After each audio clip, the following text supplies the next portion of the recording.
एक साहूकार बहुत धनवान था। उसको धन आदि किसी बात की कोई कमी नहीं थी, परंतु पुत्र न होने के कारण वह अत्यंत दुखी था। वह इसी चिंता में रात दिन रहता था और इसीलिए वह पुत्र की कामना के लिए प्रति सोमवार को शिवजी का व्रत और पूजन किया करता था। सायंकाल को शिवजी के मंदिर में जाकर दीपक जलाया करता था। उसके इस भक्ति भाव को देखकर एक समय श्री पार्वती जी ने शिवजी महाराज से कहा, हे महाराज, यह साहूकार आपका अनन्य भक्त है और सदैव आपका व्रत और पूजन बड़ी श्रद्धा से करता है, अतः इसकी मनोकामना पूर्ण करनी चाहिए। शिवजी ने कहा कि पार्वती जी, यह संसार कर्म क्षेत्र है। जैसे किसान खेत में जैसे बीज बोता है वैसा ही फल काटता है, उसी तरह संसार में जो जैसा कर्म करते हैं वैसा ही फल भोगते हैं। पार्वती जी ने अत्यंत आग्रह से कहा कि महाराज, जब यह आपका ऐसा भक्त है और यदि इसको किसी प्रकार का दुख है तो उसको अवश्य दूर करना चाहिए, क्योंकि आप तो सदैव अपने भक्तों पर दया करते हैं, उनके दुखों को दूर करते हैं। यदि आप ऐसा नहीं करेंगे तो मनुष्य क्यों आपकी सेवा व्रत पूजन करेंगे। पार्वती जी का ऐसा आग्रह देख शिवजी महाराज प्रसन्न होकर कहने लगे, हे पार्वती, इसके कोई पुत्र नहीं है। इसी पुत्र चिंता से यह बहुत दुखी रहता है। इसके भाग्य में पुत्र ना होने पर भी मैं इसको पुत्र प्राप्ति का वर देता हूँ, परंतु वह पुत्र केवल 12 वर्ष तक ही जीवित रहेगा। इसके पश्चात वह मृत्यु को प्राप्त होगा। इससे अधिक मैं इसके लिए कुछ नहीं कर सकता। यह सब बात साहूकार सुन रहा था। इससे उसको ना कुछ प्रसन्नता ही हुई और ना ही कुछ दुख हुआ।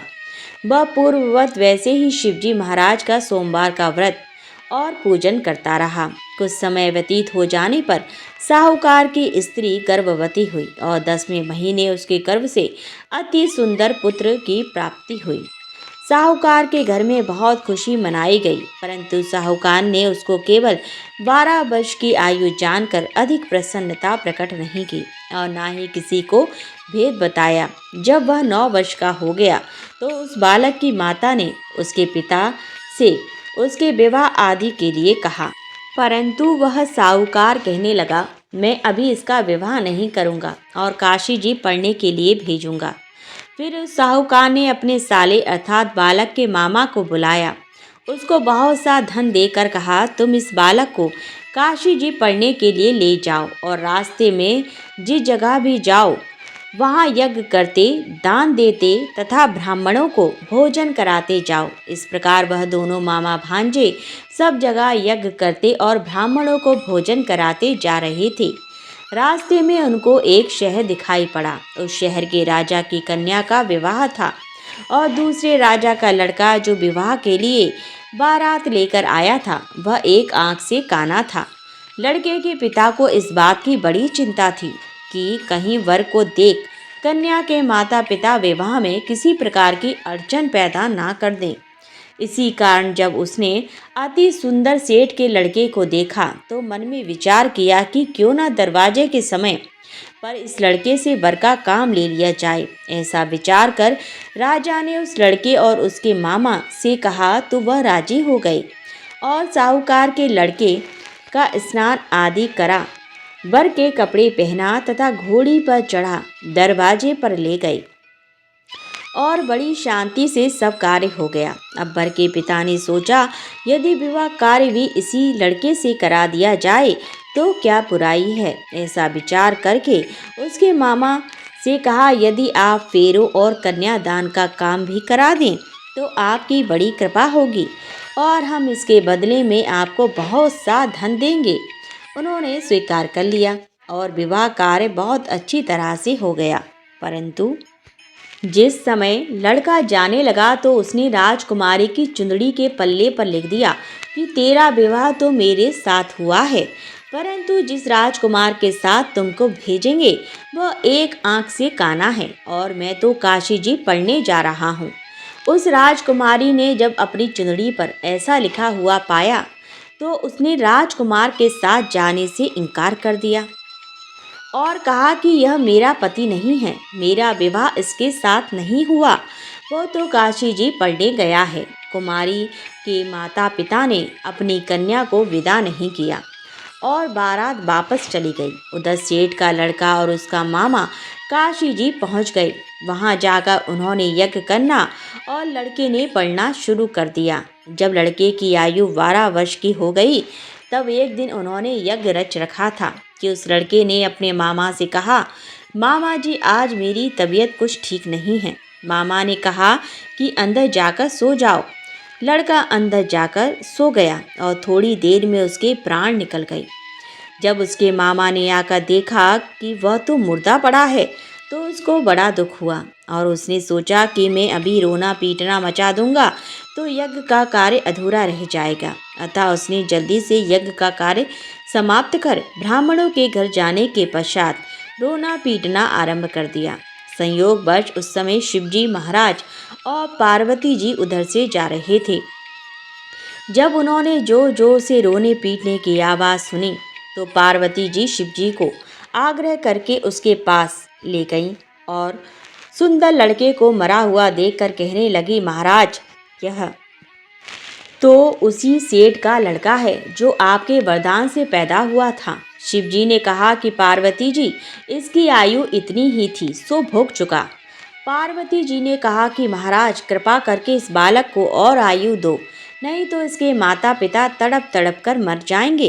पार्वती जी के इस प्रकार बार बार आग्रह करने पर शिवजी ने उसको वरदान दिया और शिवजी महाराज की कृपा से लड़का जीवित हो गया। शिव पार्वती कैलाश चले गए। तब वह लड़का और उसका मामा उसी प्रकार यज्ञ कराते हुए अपने घर की तरफ चल पड़े और रास्ते में उसी शहर में आए जहाँ पर उस लड़के का विवाह हुआ था। वहाँ पर आकर जब उन्होंने यज्ञ आरंभ कर दिया तो उस लड़के के ससुर ने उसको पहचान लिया और अपने महल में लाकर उसकी बड़ी खातिर की। साथ ही बहुत सारा धन और दासियों सहित बड़े आदर और सत्कार के साथ अपनी लड़की और जमाई को विदा किया। जब वह अपने शहर के निकट आई तो उसके मामा ने कहा कि पहले मैं तुम्हारे घर जाकर खबर कराता हूँ। उस समय उसके माता पिता अपने घर की छत पर बैठे हुए थे और उन्होंने यह प्रण कर रखा था कि यदि हमारा पुत्र सकुशल घर आया तो राजी खुशी नीचे आ जाएंगे, नहीं तो छत से गिरकर अपने प्राण दे देंगे। इतने में उस लड़के के मामा ने आकर यह सारा समाचार दिया कि आपका पुत्र आ गया है, परंतु उनको विश्वास न आया।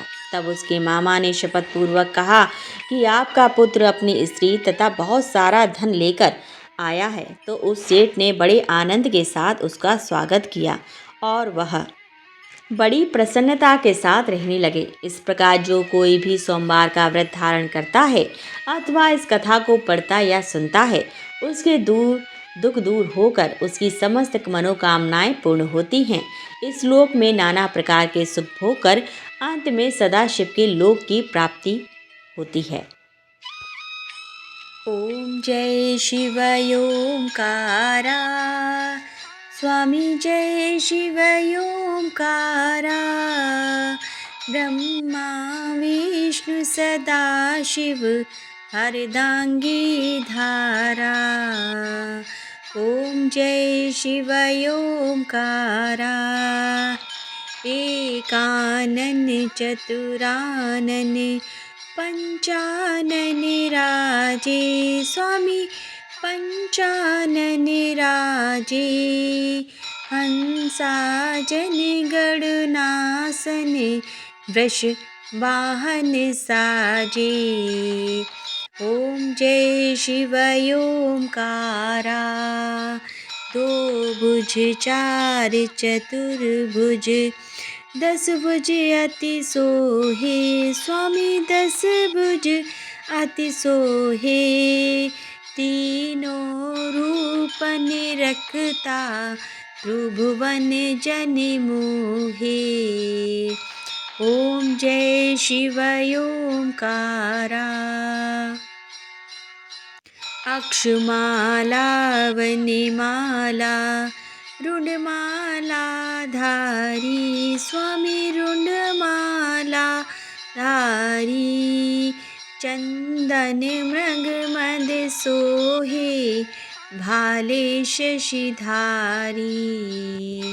ॐ जय शिव ओंकारा श्वेतांबर पीतांबर बाघांबरी अंगे स्वामी बाघांबरी अंगे सनिकादिक ब्रह्मादिक भूतादिक संगे ॐ जय शिव ओंकारा करके मधिकमण्डले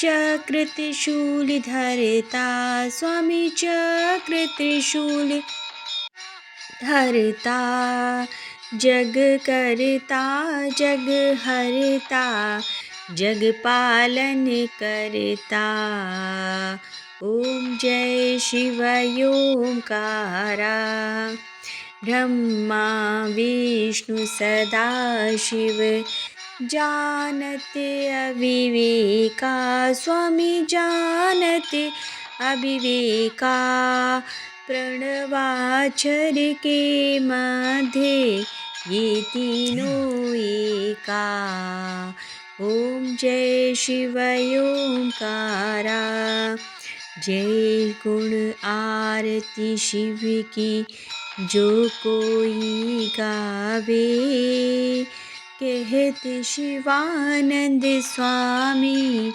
कहत हरि हर स्वामी सुख संपत्ति पावे ॐ जय शिव ओंकारा